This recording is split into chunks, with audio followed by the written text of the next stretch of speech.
ತಿಂದಾತ hi hello guys, welcome back to Aadya colourful. ನಾನು Suma. Friends, ಇವತ್ತಿನ ವಿಡಿಯೋದಲ್ಲಿ ತುಂಬಾ ಈಸಿಯಾಗಿ ಟೇಸ್ಟಿಯಾಗಿ ಮಾಡ್ಕೊಳ್ಳುವಂಥ ಒಂದು ವಡೆ ರೆಸಿಪಿಯನ್ನು ನಿಮ್ಮ ಜೊತೆ ಶೇರ್ ಮಾಡ್ಕೊಳ್ತಾ ಇದ್ದೀನಿ.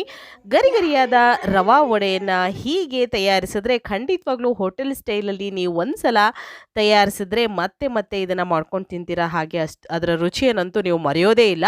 ಅಷ್ಟು ಟೇಸ್ಟಿಯಾಗಿ ಈಸಿಯಾಗಿ ಮಾಡ್ಕೊಳ್ಳುವಂಥ ಒಂದು ರವೆ ವಡೆಯನ್ನು ಇವತ್ತಿನ ವಿಡಿಯೋದಲ್ಲಿ ತಿಳಿಸ್ಕೊಡ್ತಾ ಇದ್ದೀನಿ. ಸೊ ಈ ಒಂದು ವಡೆಯನ್ನು ತಯಾರಿಸೋದಕ್ಕೆ ಮೊದಲನೇದಾಗಿ ಒಂದು ಮಿಕ್ಸಿಂಗ್ ಬೌಲ್ ತೊಗೊಳ್ಳೋಣ. ಇದಕ್ಕೆ ಒಂದು 2 ಈರುಳ್ಳಿಯನ್ನು ಸಣ್ಣದಾಗಿ ಕಟ್ ಮಾಡಿ ನಾನು ಹಾಕ್ಕೊಂಡಿದ್ದೀನಿ, ನೋಡ್ಬೋದು ನೀವು. ನಂತರ ಇದಕ್ಕೆ ಸ್ವಲ್ಪ ಪುದೀನ ಎಲೆಯನ್ನು ನಾನು ಕಟ್ ಮಾಡಿ ಸಣ್ಣಗೆ ಕಟ್ ಮಾಡಿ ಹಾಕ್ಕೊಳ್ತಾ ಇದ್ದೀನಿ. ಫ್ರೆಂಡ್ಸ್, ನೀವು ಯಾರಾದರೂ ಫಸ್ಟ್ ಟೈಮ್ ನನ್ನ ಚಾನಲ್ಗೆ ವಿಸಿಟ್ ಮಾಡಿದರೆ ಪ್ಲೀಸ್ ನನ್ನ ಚಾನಲ್ನ ಸಬ್ಸ್ಕ್ರೈಬ್ ಮಾಡ್ಕೊಳ್ಳಿ, ಹಾಗೆ ಲೈಕ್ ಮಾಡಿ ಮತ್ತು ಹೆಚ್ಚೆಚ್ಚು ಶೇರ್ ಮಾಡಿ ಫ್ರೆಂಡ್ಸ್. ನಂತರ ಕೊತ್ತಂಬರಿ ಸೊಪ್ಪನ್ನು ಸಣ್ಣದಾಗಿ ಕಟ್ ಮಾಡಿ ಹಾಕ್ಕೊಳ್ತಾ ಇದ್ದೀನಿ. ಸುಮಾರು ಒಂದು 2ರಿಂದ 3 ಸ್ಪೂನ್ ಆಗುವಷ್ಟು ಕೊತ್ತಂಬರಿ ಸೊಪ್ಪನ್ನು ಹಾಕ್ಕೊಳ್ತಾ ಇದ್ದೀನಿ.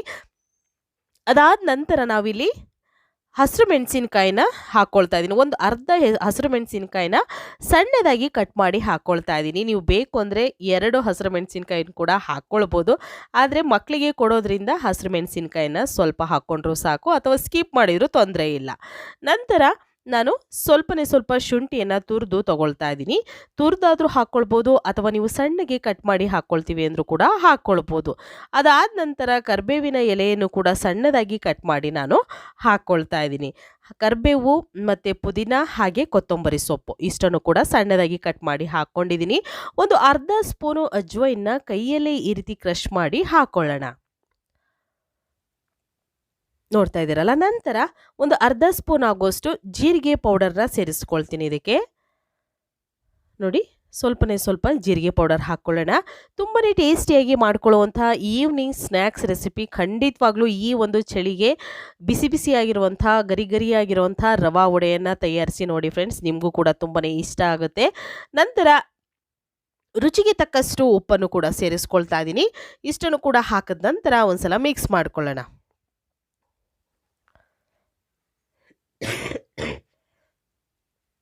ಈಗ ನೀಟಾಗಿ ಇದನ್ನು ಮಿಕ್ಸ್ ಮಾಡ್ಕೊಳ್ತಾ ಇದ್ದೀನಿ. ಈ ರೀತಿಯಾಗಿ ಮಿಕ್ಸ್ ಮಾಡಿದ ನಂತರ ಡ್ರೈ ಮಿಕ್ಸ್ ಮಾಡ್ಕೋಬೇಕು. ಎಲ್ಲ ಮಸಾಲೆಗಳು ಕೂಡ ನೀಟಾಗಿ ಮಿಕ್ಸ್ ಆಗಬೇಕಲ್ವ, ಅದಕ್ಕೋಸ್ಕರ ನಾನು ಮಿಕ್ಸ್ ಮಾಡ್ಕೊಂಡಿದ್ದೀನಿ. ಒಂದ್ಸಲ ಮಿಕ್ಸ್ ಆದ ನಂತರ ನಾವು ಇಲ್ಲಿ ಒಂದು ಆಲೂಗೆಡ್ಡೆಯನ್ನು ತುರಿದು ತಗೊಳ್ತಾ ಇದ್ದೀವಿ. ತುರಿದು ಅದನ್ನು ನೀರಲ್ಲಿ 1-2 ಸಲ ಚೆನ್ನಾಗಿ ವಾಶ್ ಮಾಡಿ ನಂತರ ನಾನು ಅದನ್ನು ತಗೊಳ್ತಾ ಇದ್ದೀನಿ. ಸೊ ತುರಿದು ಅದನ್ನು ಹಾಗೆ ಇಡಬೇಡಿ, ಹಾಗೆ ಇಡೋದ್ರಿಂದ ಕಪ್ಪಗಾಗಿರುತ್ತೆ. ನೀರಲ್ಲಿ ನೀವು ಹಾಕಿಟ್ರೆ ಇದೇ ರೀತಿ ವೈಟಿಗಿರುತ್ತೆ. ನಂತರ ಇಲ್ಲಿ ಒಂದು ಅರ್ಧ ಕ್ಯಾರೆಟ್ನ ಸಣ್ಣದಾಗಿ ತುರಿದು ತಗೊಳ್ತಾ ಇದ್ದೀನಿ. ಕ್ಯಾರೆಟ್ ಮತ್ತು ಆಲೂಗೆಡ್ಡೆ, ಕ್ಯಾರೆಟ್ ಬೇಡ ಅನ್ನೋರು ಬರೀ ಆಲೂಗೆಡ್ಡೆಯನ್ನು ಉಪಯೋಗಿಸ್ಕೊಳ್ಬೋದು, ತುಂಬ ಚೆನ್ನಾಗಿರುತ್ತೆ ಅದು ಕೂಡ. ಸೊ ಬೇಕು ಅಂದರೆ ಕ್ಯಾರೆಟ್ ಕೂಡ ಹಾಕ್ಕೊಳ್ಳಿ. ಇಷ್ಟನ್ನು ಕೂಡ ಹಾಕ್ಕೊಂಡಿದ್ದೀನಿ ಒಂದು ಬೌಲಿಗೆ. ನಂತರ 1 ಕಪ್ ಆಗುವಷ್ಟು ನಾನು ರವೆಯನ್ನು ತಗೊಳ್ತಾ ಇದ್ದೀನಿ. ಸಣ್ಣ ರವೆ ಅಂತ ಹೇಳ್ತೀವಲ್ಲ, ಆ ರವೆಯನ್ನು ತಗೊಳ್ತಾ ಇದ್ದೀನಿ. 1 ಕಪ್ ಆಗುವಷ್ಟು ರವೆಯನ್ನು ಈಗ ಈ ಬೌಲಿಗೆ ಹಾಕ್ಕೊಳ್ಳೋಣ. ಈಗ ಇದನ್ನು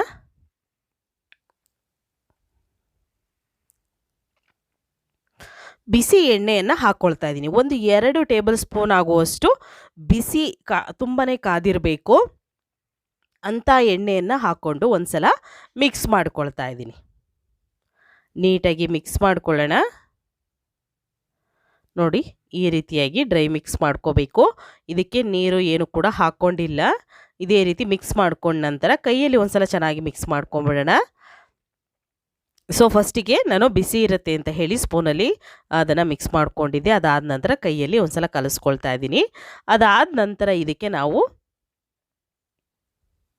ನೋಡ್ತಾ ಇದ್ದೀರಲ್ಲ, ಈ ರೀತಿ ಮಿಕ್ಸ್ ಮಾಡ್ಕೊಂಡ ನಂತರ ಒಂದು ಅರ್ಧ ಕಪ್ ಆಗೋಷ್ಟು ಮೊಸರು ಹಾಕ್ಕೊಳ್ತಾ ಇದ್ದೀವಿ, ಅಥವಾ ಇನ್ನೂ ಕಮ್ಮಿ ಬೇಕು ಅಂದರೂ ಕಮ್ಮಿ ಕೂಡ ಹಾಕ್ಕೊಳ್ಬೋದು ನೀವು. ಸೊ ನಾನಿಲ್ಲಿ ಒಂದು ಅರ್ಧ ಕಪ್ ಆಗೋಷ್ಟು ತೊಗೊಂಡಿದ್ದೀನಿ. ಸ್ವಲ್ಪ ಹುಳಿಯಾಗಿದ್ದರೆ ಚೆನ್ನಾಗಿ ವಡೆ ಬರುತ್ತೆ ಅಂತ ಹೇಳಿ ಅದಕ್ಕೋಸ್ಕರ ಈಗ ಮಿಕ್ಸ್ ಮಾಡ್ಕೊಳ್ಳೋಣ ನೀಟಾಗಿ. ನೀರೇನು ಬೇಕಾಗೋದಿಲ್ಲ, ಬೇಕು ಅಂದರೆ ನೀರನ್ನು ಹಾಕ್ಕೊಳ್ಳಿ, ಬೇಡ ಅನ್ನೋದಾದರೆ ಸ್ಕಿಪ್ ಮಾಡಿ. ಅಕಸ್ಮಾತ್ ಬೇಕು ಅಂದರೆ ಒಂದು ಸ್ಪೂನಿನ ಸಹಾಯದಿಂದ ನೀರನ್ನು ಹಾಕ್ಕೊಳ್ಳಿ, ಜಾಸ್ತಿ ತೆಳ್ಳಗೆ ಮಾಡ್ಕೋಬೇಡಿ. ಅದಕ್ಕೋಸ್ಕರ ಈ ರೀತಿಯಾಗಿ ನಾನು ಮಿಕ್ಸ್ ಮಾಡಿಕೊಂಡು ತಗೊಳ್ತಾ ಇದ್ದೀನಿ. ಹೀಗೆ ಈಗ ಮಿಕ್ಸ್ ಆಗಿದೆ. ಸೊ ಈಗ ಇದನ್ನು ಸ್ವಲ್ಪ ನಾನು ಅಡುಗೆ ಸೋಡವನ್ನು ಹಾಕ್ಕೊಂಡಿದ್ದೀನಿ. ಸ್ವಲ್ಪ ಜಾಸ್ತಿ ಏನು ಬೇಕಾಗೋದಿಲ್ಲ. ಒಂದು ಚಿಟಿಕೆಯಷ್ಟು ಅಂತ ಹೇಳ್ಬೋದು. ಅಡುಗೆ ಸೋಡಾ ಹಾಕಿ ಮಿಕ್ಸ್ ಮಾಡ್ಕೊಂಡಿದ್ದೀನಿ. ಇದೇ ರೀತಿ ನೋಡಿ ಮಿಕ್ಸ್ ಮಾಡಿ ಇದನ್ನು ಒಂದು 2 ಸೆಕೆಂಡ್ವರೆಗೂ ಹಾಗೆ ಇದನ್ನು ಬಿಟ್ಬಿಡ್ತೀನಿ. ಜಾಸ್ತಿ ಏನು ಟೈಮ್ ತೊಗೊಳ್ಳೋದಿಲ್ಲ, ಅಥವಾ ಇನ್ನು ರೆಸ್ಟಿಗೆ ಇದನ್ನು ಒಂದು 5ರಿಂದ 10 ನಿಮಿಷ ಬಿಡಬೇಕು ಆ ಥರದ್ದೇನೂ ಇಲ್ಲವೇ ಇಲ್ಲ. ದಿಢೀರಾಗಿ ಗರಿ ಆಗಿರುವಂಥ ವಡೆಯನ್ನು ತಯಾರಿಸ್ಕೋಬೋದು. ಇದನ್ನೇ ನೀವು ಬೋಂಡದ ಥರ ಮಾಡ್ಕೊಳ್ತೀವಿ ಅಂದರೆ ಹಾಗೂ ಕೂಡ ಮಾಡ್ಕೋಬೋದು, ಅಥವಾ ರೌಂಡಾಗಿ ತಟ್ಕೊಂಡು ಮಾಡ್ಕೊಳ್ತೀವಿ ಅಂದರೆ ನೀವು ಗಟ್ಟಿಯಾಗಿ ಕಲಿಸ್ಕೋಬೇಕಾಗತ್ತೆ. ಈ ರೀತಿ ಮಾಡ್ಕೊಳ್ತೀವಿ ಅಂತ ಅಂದರೆ ಹೀಗೆ ಕೂಡ ಮಾಡ್ಕೋಬೋದು. ಕೈಯಲ್ಲೇ ನೋಡಿ ನಾನು ಸ್ವಲ್ಪ ಎಣ್ಣೆನ ಗ್ರೀಸ್ ಮಾಡಿಕೊಂಡು ಕೈಯಲ್ಲೇ ಇದನ್ನು ನಾನು ಚಿಕ್ಕದಾಗಿರುವಂಥ ವಡೆಗಳನ್ನು ಹಾಕ್ಕೊಳ್ತಾ ಇದ್ದೀನಿ. ಈ ರೀತಿ ಕೂಡ ನೀವು ಮಾಡ್ಕೋಬೋದು. ಎಣ್ಣೆ ಮೀಡಿಯಮ್ ಆಗಿ ಕಾದಿರಬೇಕು. ಅದಾದ ನಂತರನೇ 1 ಬೈ 1 ವಡೆಗಳನ್ನು ನೀವು ಹಾಕ್ಕೊಡಿ. ಎಲ್ಲದನ್ನು ಕೂಡ ನಾನು ನಿಧಾನವಾಗಿ ಒಂದೊಂದಾಗಿ ಹಾಕ್ಕೊಳ್ತಾ ಇದ್ದೀನಿ.